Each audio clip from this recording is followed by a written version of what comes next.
CTM Sports today. We talking about coaches today. Is Steve Kerr losing control? Is JJ Reddick feeling the pressure? Let's talk about it today. CTM Sports.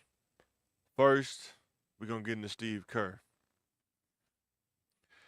Is he mismanaging the team culture? We're gonna watch a video. Our guy did a really great job of kind of voice captioning it. Let's do it real quick. Let's see. Let's talk about it. During the timeout, Kerr called him out for his lack of effort. Draymond was already amped up, so he said, Kerr knew where this was heading, so he stood up for himself. He said, "Hey Draymond, if you don't want me to talk to you, then go home." Moses Moody tried. So, crazy game against the Magic. Draymond yapping at the refs like he normally do. Gets so heated, he started talking crazy to the head coach. And people are asking, did Steve Kerr foster this kind of atmosphere? Or is Draymond Green slowly edging his way out of the Warriors team? Draymond Green's getting old. Steve Kerr's getting old. And let's keep watching. to cool Draymond off, saying, "Come on, man. Come on, Dre." He kept repeating the same thing as Kerr tried to talk to him one last time. He said, "How am I supposed to coach you, Dre? I told you." Draymond was trying to control himself, but once Kerr told him he wouldn't play again, he had enough. Draymond stood up and walked away from the huddle as Kerr said, "Okay, alright, alright." Draymond went directly to the locker room and Kerr quickly took a sip of his water after all that yelling. The Warriors went on a crazy run after this as Curry led the way with 26 points. As the fourth quarter began, Draymond came back to the bench in street clothes. The Warriors came out with the win and Kerr explained the situation. Yeah, we got into it obviously, and I took the time out just because I thought we lost our focus there a little bit, and he made his decision to go. So, try to justify it a little bit. Try to talk about they got into a heated argument. You know, two grown men. Things happen. When they were winning, you didn't see it as much. When things started to unravel, people get uncharacteristic. Things happen. Things get said. Now the question is, are we really seeing his coaching style now? Are we really seeing his coaching style right now? You know, when he first got the team, he got it from Mark Jackson. It was a fully loaded team. It was like somebody handing you a Bugatti, pretty much. But if you don't know how to maintenance it and you drive it enough, at some point, it's going to break down. It's going to get older. It's not going to run the same. And it's going to cost you to maintain and try to keep it up to spec. And in my opinion, I think that they mismanaged draft picks and talent, let a lot of people walk out the door, and now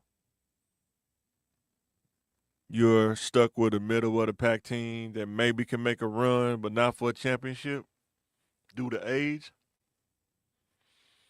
All this stuff Draymond was talking about, him being better than Kenyon, I don't see it. People think Steve Kerr is a great coach. Anybody could have coached this team, in my opinion. I think Mark Jackson built the team kind of like with Tony Dungy. And then they brought in another coach. And he pretty much drove it all the way home. I mean, it's almost like building this awesome race car and then not being able to drive it. Mark Jackson and Tony Dungy. But that's a whole nother soapbox. But now, after a few cycles, um, not being able to retain talent or pay people, you're starting to see that how they did Kaminga, how they did Jordan Poole and stuff like that. Letting Draymond clock him in practice, didn't hold him accountable. There are a lot of little things that led up to these things, whether they want to admit it or not. And for some reason, I have this feeling that he may not make it at the end of this year. But on the flip side, I also think that Kerr wouldn't mind not coaching. I think he realized that he's gotten the max out of this team. And let me know in the comments. I think once Curry retires, this team is over. They really over right now. You're not going to rebuild to what it was with the Splash Brothers. There was a great set of talent that they took advantage of for the amount of time that they had them. Age, attrition, and health, always a factor. You have to maximize while you're young. They did that, and it's going to be hard to replicate exactly that. They would have to go to a whole nother style of play, whole nother style of talent, and build a whole nother culture, pretty much. But I give this team probably another 3 years, and it's probably going to be a whole totally different team. I mean, I know they trying to collect the checks, and who wouldn't? You know what I'm saying? You don't want to leave no money on the table. But I could see Curry probably going to somewhere or just retiring. I can see Draymond definitely going to another team. If I was him, I would probably look at going to Detroit, where he's from. I would look at going to Detroit, help lead those guys. If he could go to Detroit and help lead those guys to a championship, be a veteran presence, I think that would change a lot of people's outlook of Draymond. But something's loose up there with Draymond. He got to get that screw tightened back up, because if he don't, it's going to lead to a major crash out, and it's going to cost him a lot of money. It's going to cost him time or future opportunities, and I hope that don't happen. I hope that he gets it together. And also, I think Steve Kerr time is running out day by day. I think he knows that. And I also think that he's ready. In my opinion, I think he's ready. Let me know in the comments. Do you think that Steve Kerr is ready to either resign? I don't think he's going to retire, but I think he's ready to resign. I don't know where he'd go next, because the Spurs have a young coach there. He's doing pretty good.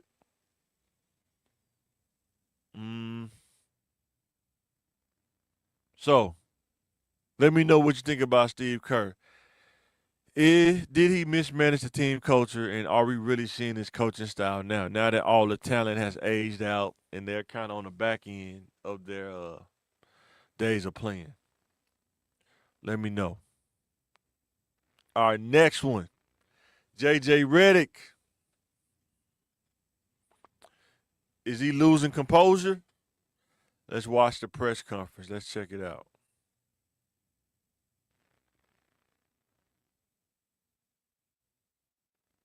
To make the decision for him not to return?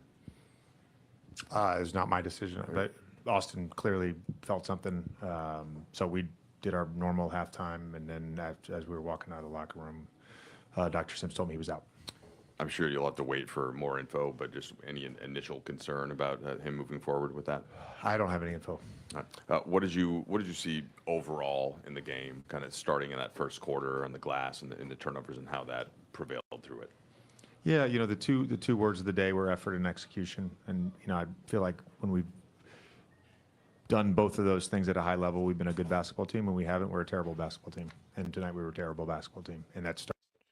So, I think J.J. Reddick underestimated coaching. He used to talk all this big talk on ESPN when he was on these shows, how he would coach a team, and he pretty much kind of set himself up for a job. But he didn't estimate coaching LeBron. It's easy to do a podcast with LeBron, but he didn't know what it was like to coach LeBron. So with that being said, I think that he's starting to feel the pressure of coaching the Lakers. Losing on the Christmas game, past few games he got blowed out a couple times. Shout out to my boy Peel. He thinks that Austin Reeves is a $200 million player. I'm telling you, if they do it, you're going to wreck your franchise. He's not a franchise guy. He's like a Kurt Rambis kind of guy. Neither one of them play defense on the front line, whether it's him, LeBron, or Luka. They don't play defense. He's talking about it here. No effort, no energy. Let's keep listening to it. Started legitimately right away. When you point to that, I mean, I would assume the offensive rebounds in their first two misses, a thing that I would imagine you talked about a lot. As a coach, what does that feel like when you're on the sideline and you've keyed in on something and within 48 seconds it goes? Yeah, it doesn't poorly? matter how I feel. It doesn't matter how I feel. Why do you think your team was unable to execute the things that it was tasked with? Because we don't care enough right now. And that's the part that bothers you a lot.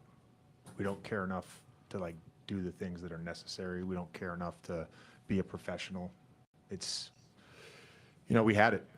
We had it. This is, I always say this about, culture. I always say this about a team being a good team being a functioning organism. It can change like that. We don't have it right now. JJ, and as you talk about today's modern basketball, you guys have 2 days off, but I'm guessing you guys are going to practice. So he's calling out without saying their name. He's sending subliminal messages like Jay-Z, calling out LeBron, Luka, and probably Austin Reeves too. I think LeBron is still a little ticked about them not extending his contract. I think he still feel he's the best player on the team. And the fact that they didn't respect him enough to extend the contract, I think he didn't like how they handled the offseason.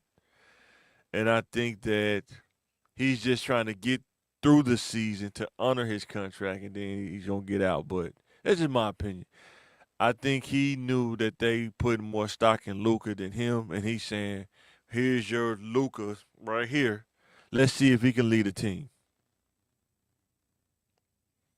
Without saying he's doing it through his actions. Say he's averaging a career low. He could probably easily be in the 20s, but maybe he don't want to. Who knows? He started late in the season too, but something's definitely going on here that they're not talking about, but it's going to eventually come out. Just once. How do you improve on these things when you can't practice enough? Well, we practice them all the time. It's not, again, it goes back to what I said the other night. It's a matter of making the choice. And too often we have guys that don't want to make that choice. And it's pretty consistent who those guys are. And so Saturday practice, I told the guys, it's going to be uncomfortable. The meeting is going to be uncomfortable. So he said, you know who those guys are, but he won't say who those guys are. And eventually it's going to come out. Like I said, I don't know how much longer he's going to coach the Lakers for. I think they just got him for the LeBron era, but I could probably see him maybe another 2 years, and he'll probably be leaving there. He'll probably be coaching somewhere else, or he'll probably be doing podcasts with LeBron if they got a good relationship at this point. Something definitely happened between those two. Who knows what was said? Who knows what was done? I think when Luka came in and they were saying in the news that they wanted to invest more in Luka, I think that really rubbed him the wrong way. Should it have rubbed him the wrong way? That's just based on your preference or your taste. Um, when you're almost 40 years old, how much longer do you expect to play really off of age and attrition? Something is going on right between those two. I don't know what it is. And he don't have enough gall to call LeBron out because if he do, it probably wouldn't be good for him. So, I'm not doing another 53 games like this. Pre-game, you mentioned a stretch in March of last season where you thought maybe this was a little similar, or at least the feeling of it. so let me know. Do you think JJ Reddick is a good coach, or you think he's just fraud? He's a fraud because I think he was at the right place at the right time, and also he just don't have what it takes to kind of get a team through this. This is a learning curve for him, in my opinion. So how do the Lakers really look? If I think they are a middle of the pack team, I think they're probably gonna finish around fourth or fifth, probably in the West. And I think they probably won't get past maybe second, maybe to the Western semifinals. And that's it. If they get that far. I can see them getting to the first, maybe second round. It's just I think it's gonna get tough after that. But if they don't play defense, they probably won't make the playoff. I know they having success a little bit early, but when you get after the All-Star break, when they really start picking up, if you're not playing defense, but I think what JJ Redick's trying to do is build a cushion going into the All-Star break, but not everybody thinks that way, and he's gonna have to learn how to rally the troops. If he don't, we could probably see him day by day, kind of like Steve Kerr, losing his position, losing his influence, losing the locker room. Next thing you know, he's losing his job. Let me know in the comments, is JJ Redick a fraud, or is he just going through a learning curve right now? I think he's a fraud, in my opinion. I think that he leveraged that podcast with LeBron, kind of was always talking about coaching on other podcasts. He got a taste of it. And guess what? It's not easy. He's learning that it's not easy. It's a lot of pressure involved, especially coaching the Lakers. He's learning that on the fly right now. It's not easy. No easy way out. So with that being said, thanks for watching CTM Sports. Didn't want to be on here for a long time, but I got to get back on it, start picking back up, get that momentum back. Had to take off for the holidays. Thank you for watching CTM TV, Thinking Game Podcast, CTM Sports, any other stuff we post. Thank you for watching. Thank you for subscribing and following us on all platforms. Right here you see at the bottom, Facebook, X, Instagram, TikTok. And we will catch you on the next CTM Sports.